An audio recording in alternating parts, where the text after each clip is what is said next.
Fame is a kind of bright light, but under its glare, every flaw becomes a shadow that grows darker with time. In the quiet twilight of his 81st year, Robert Redford lives far from the Hollywood hills that once made him a legend. His ranch in Utah is surrounded by silence, a stark contrast to the roaring applause that used to define his life. The man who once embodied effortless charm and rugged American masculinity is now a figure shrouded in a bittersweet kind of solitude.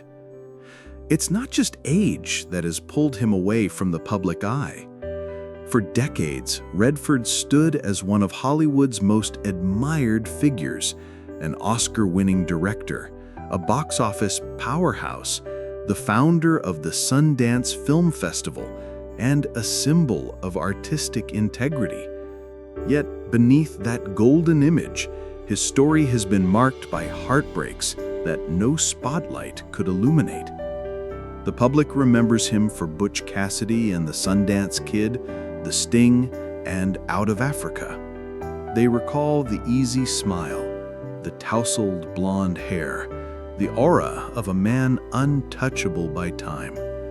But what they rarely saw was the weight he carried, the personal losses that cut deeper than any career setback, the relentless pressure of living up to a myth, and the creeping realization that the very industry he helped elevate was slowly draining him. In recent years, whispers began to grow louder. Reports of declining health, the tragic loss of two of his children, one as an infant, another in adulthood. Events that left scars no award could heal.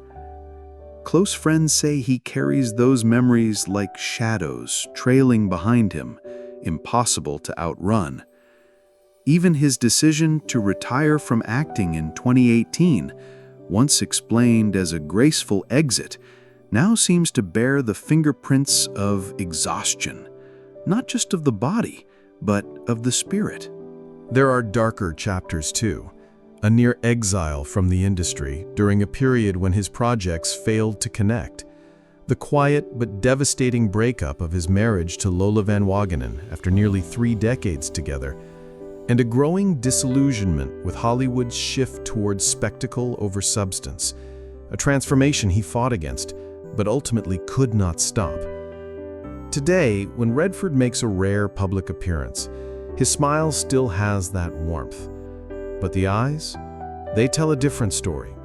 The eyes of a man who has loved deeply, lost profoundly, and lived long enough to see both his dreams and fears come true.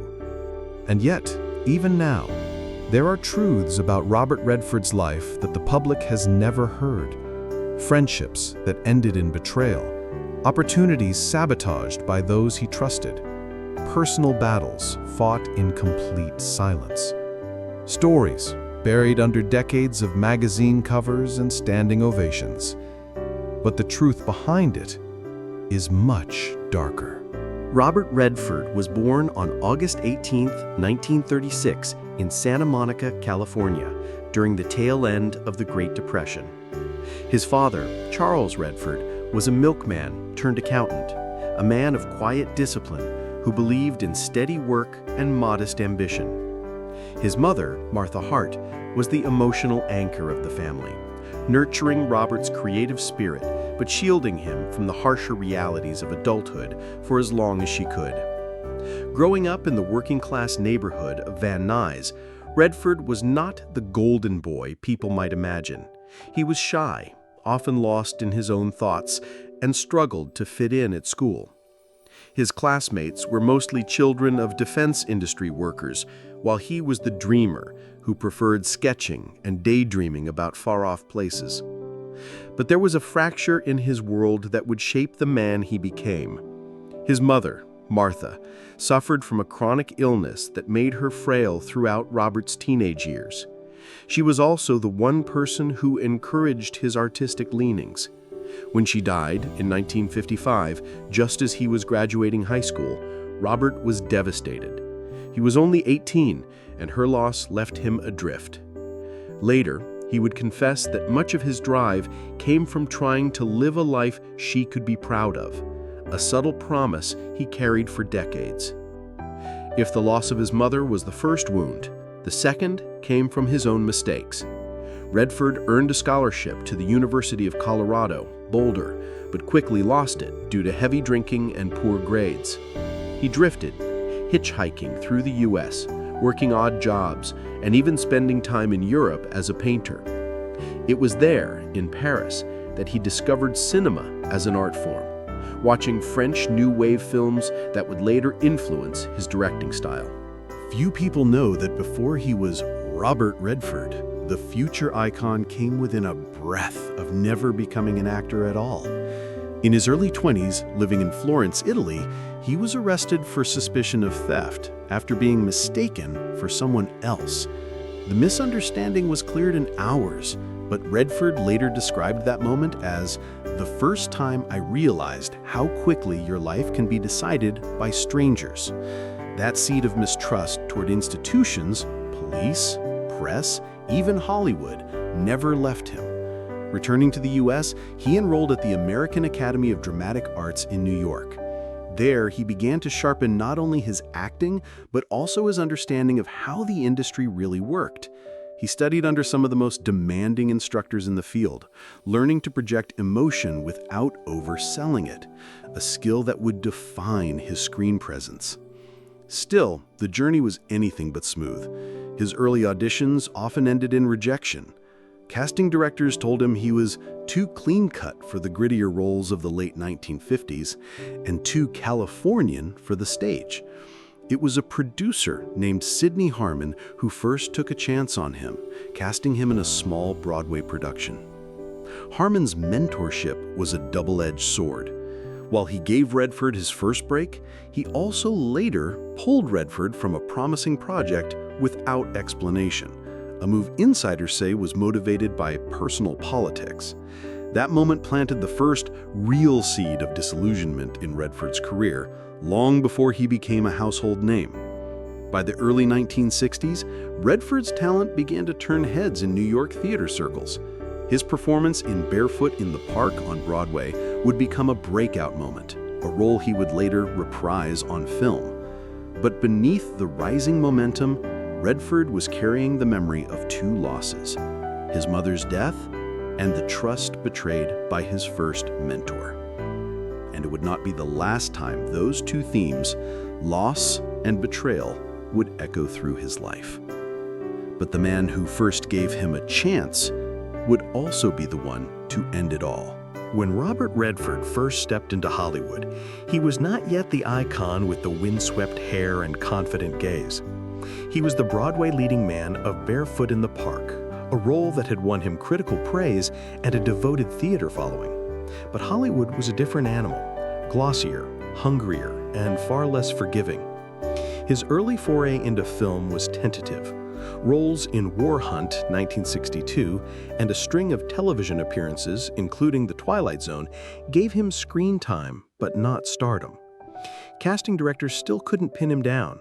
Was he the clean-cut romantic lead, the troubled anti-hero, or just another California pretty boy with stage training? The turning point came in 1966 with Inside Daisy Clover, where he played a closeted gay movie star opposite Natalie Wood.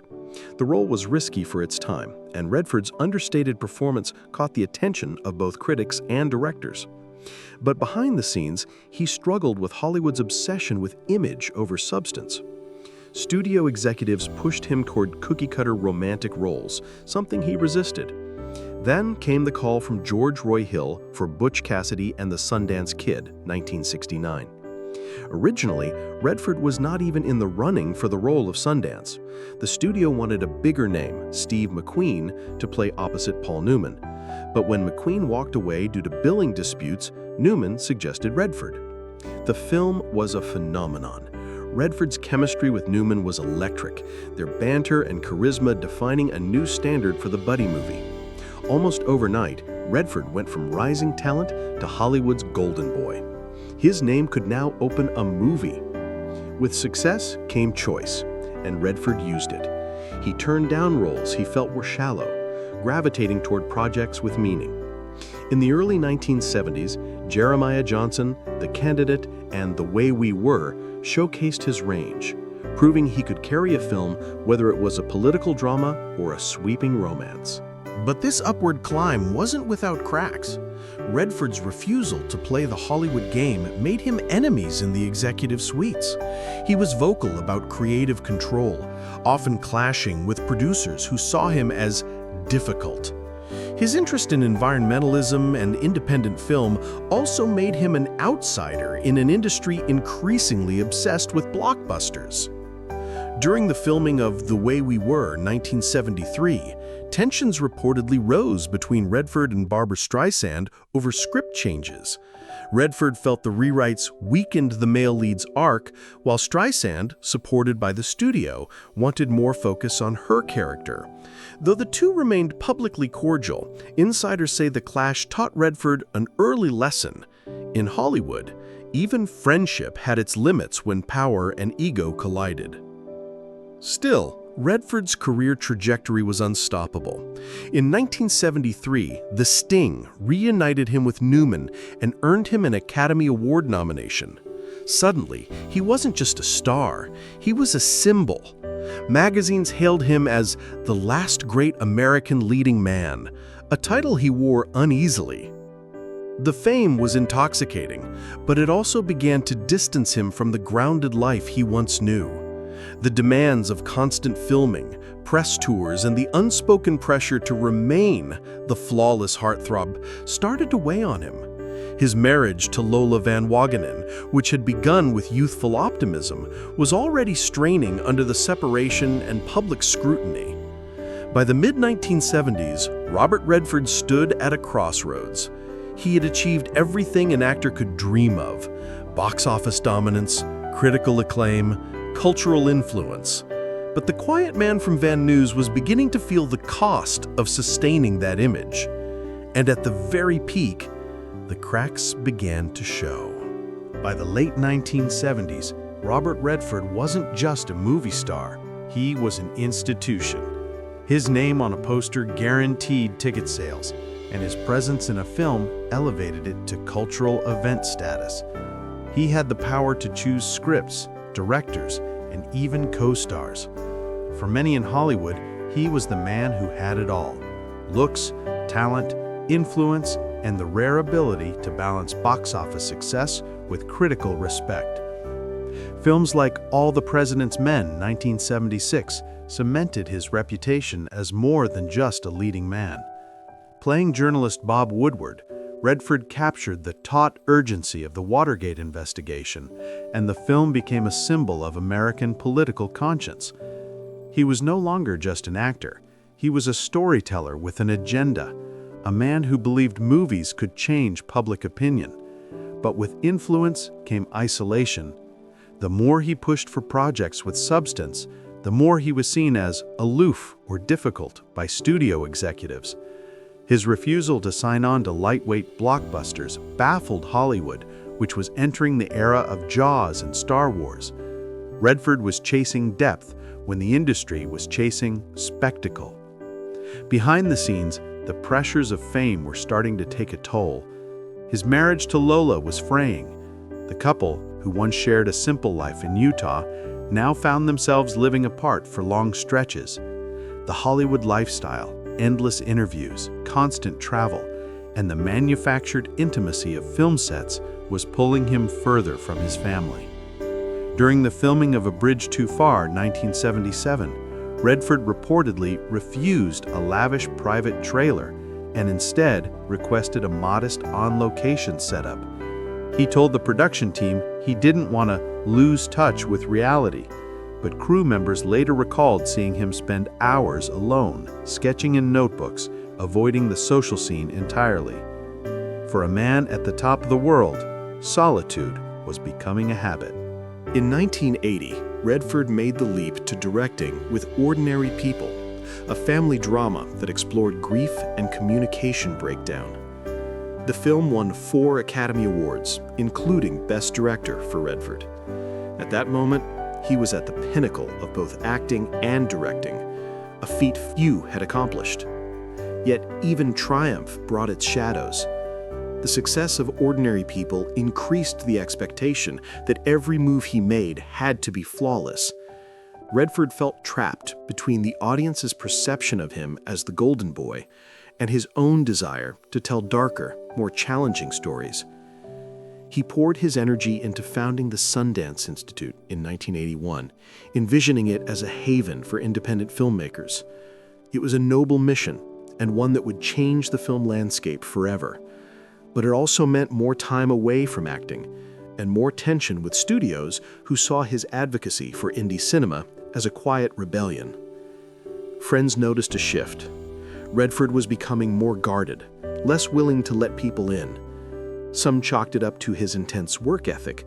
Others whispered that the personal losses he carried had made him wary of deep connections. He was a man surrounded by admirers, but increasingly unsure who he could truly trust. Publicly, he remained the picture of composure, the calm, confident star. Privately, the cracks were deepening. While the world watched the star, they missed the person fading inside. For years, Robert Redford had walked a tightrope, balancing commercial stardom with his desire for meaningful cinema. But in the late 1980s and 1990s, the strain of that balancing act began to show. The first cracks came not from Hollywood, but from his personal life. In 1985, after 27 years of marriage, Redford and Lola Van Wagenen divorced. The separation was quiet and dignified, but those close to him knew the split left him hollow. He didn't talk about it much, one longtime friend later recalled, but you could see it in his eyes. He wasn't just losing a partner, he was losing the life they'd built together outside of fame. Professionally, the industry was shifting. The rise of blockbuster franchises and the decline of mid-budget adult dramas, Redford's specialty, meant fewer roles he truly wanted to take. Some of his projects struggled at the box office, prompting whispers that his star power was fading. In 1996, Up Close and Personal with Michelle Pfeiffer was marketed as a grand romantic epic, but critics panned it as formulaic. For a man who had spent decades fighting for depth, the reception stunk. During this period, Redford quietly turned down a lead role in The Firm, 1993, which went to Tom Cruise. Insiders say he passed because he felt the character lacked complexity. The film became a massive hit, and some in Hollywood privately questioned whether Redford's perfectionism was now costing him relevance. The press, once enamored, began to circle. Articles appeared questioning whether the golden boy had grown out of touch with modern audiences. Vanity Fair ran a profile that, while respectful, hinted at an emperor without an empire, a star whose influence was more symbolic than practical. Meanwhile, Redford's personal tragedies deepened. He continued to grieve the death of his infant son Scott decades earlier, and in 2020, his son, James Redford, a documentary filmmaker, died at 58 from liver cancer. But long before James's passing, Redford had endured another heartbreak.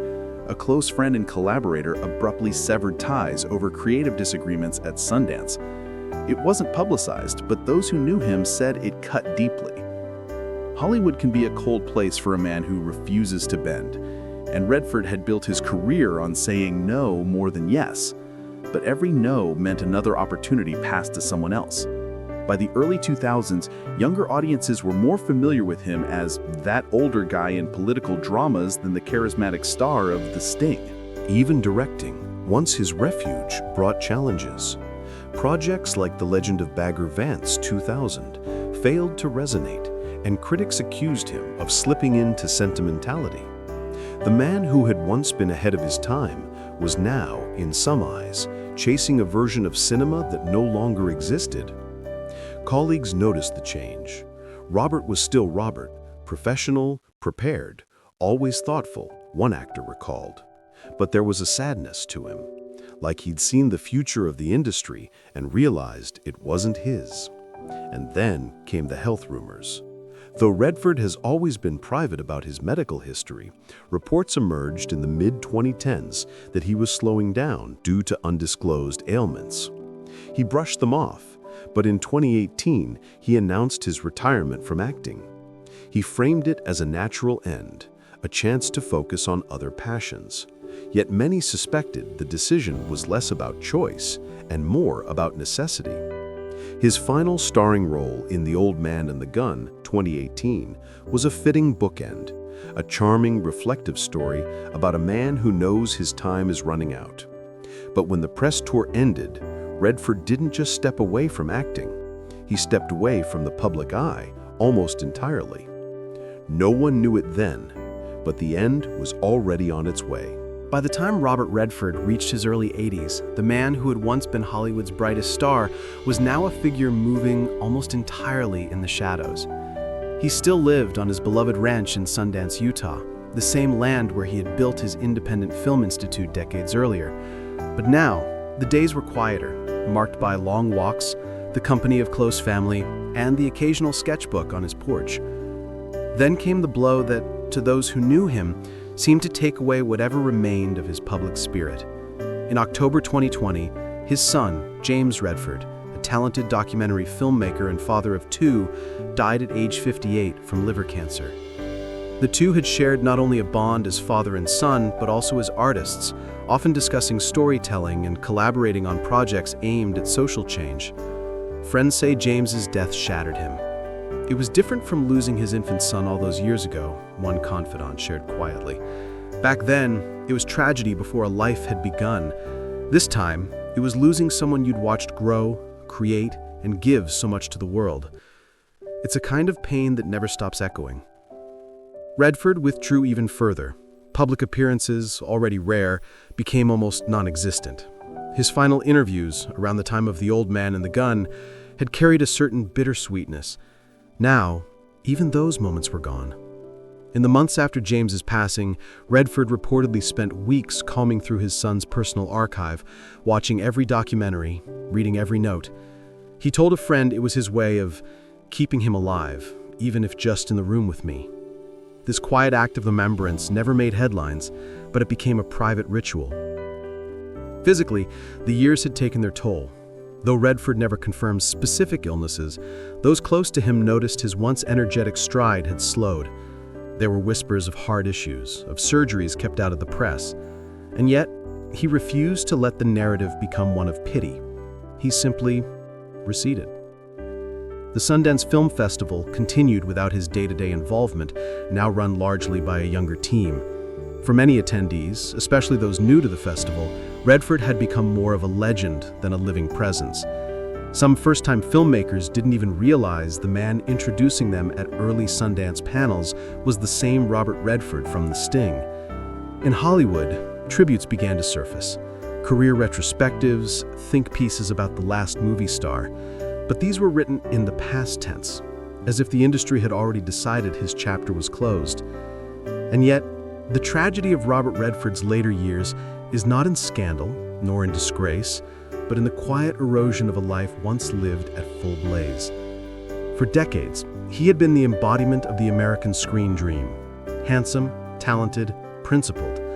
But time, loss, and the changing tides of cinema left him in a place where the very spotlight that built him no longer had a place for him. His story did not end with a dramatic fall from grace.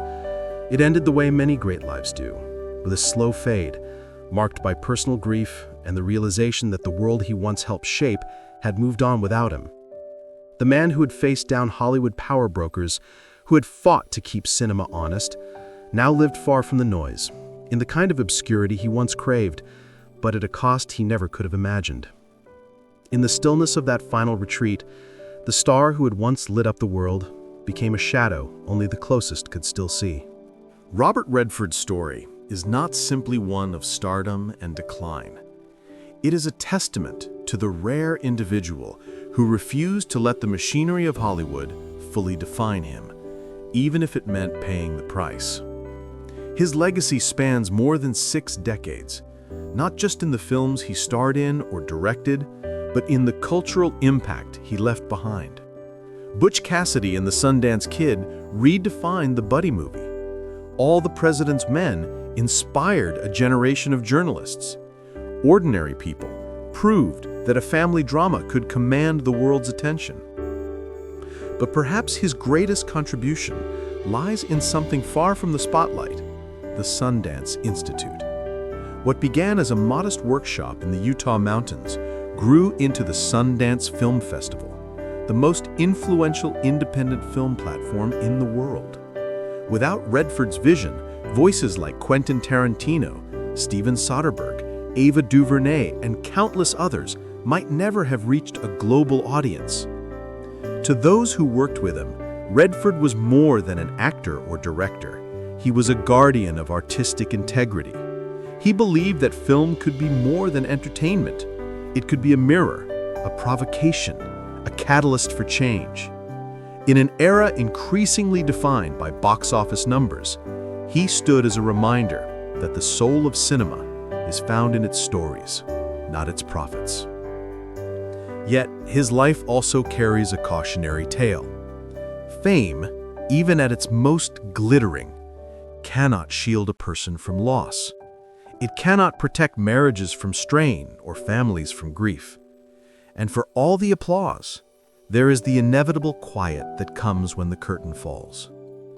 In interviews late in his career, Redford often spoke of time, how it changes everything, how it humbles even the most celebrated among us. You start out thinking you can shape the world, and you end up realizing the best you can do is shape your corner of it. That sentiment echoes the feeling of the prologue, the bright light of fame revealing flaws, the shadow that grows with the years. Robert Redford shaped his corner with grace, conviction, and a refusal to compromise. And in doing so, he became a light for others, even as his own grew dimmer. Today, his presence in Hollywood is more myth than man. Young actors know his name, but not the full measure of the battles he fought. Filmmakers still pass through Sundance's doors, perhaps unaware that the man who built it once risked his own career to keep art alive. In the end, Redford's greatest role may have been himself, imperfect, principled, and profoundly human. When the history of American cinema is told, his chapter will not be the loudest, but for those who look closely, it will be one of the most enduring. Robert Redford's quiet retreat from the public eye was not born from scandal, but from the natural erosion that comes when an industry values novelty over legacy. Hollywood's relentless cycle demands youth, spectacle, and constant reinvention, leaving little space for the slow, thoughtful artistry he championed. In the end, his tragedy is less about what was lost and more about what the world stopped looking for: depth, truth, and the courage to say no. His story is a reminder that behind every celebrated career lies a person shaped by sacrifice as much as by success. We tell the stories the spotlight forgets.